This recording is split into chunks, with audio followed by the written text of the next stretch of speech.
என்ன நினைச்ச நீ என்ன நினைச்ச என் நெஞ்சுக்குள்ள ஒன்ன வச்சு தச்ச போது சொக்கித்த வச்ச நான் சொர்க்கத்தைய கிட்டியதா துள்ளி குதிச்ச சொக்கித்த வச்ச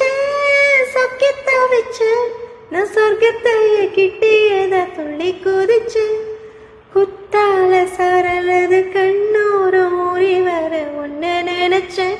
நான் ஒன்ன நினைச்சேன் இந்த பூர்வ ஜென்ம புண்ணியமா ஒன்ன அடைஞ்சு நான் புள்ளி நெருங்கவா இல்லை பூவில் உறங்கவா நவம்பர் மாத மழையில் நான் நனைவேன் என்றேன் எனக்கும் கூட நனைதல் மிக பிடிக்கும் என்றார் மொட்டை மாடி நிலவில் நான் குளிப்பேன்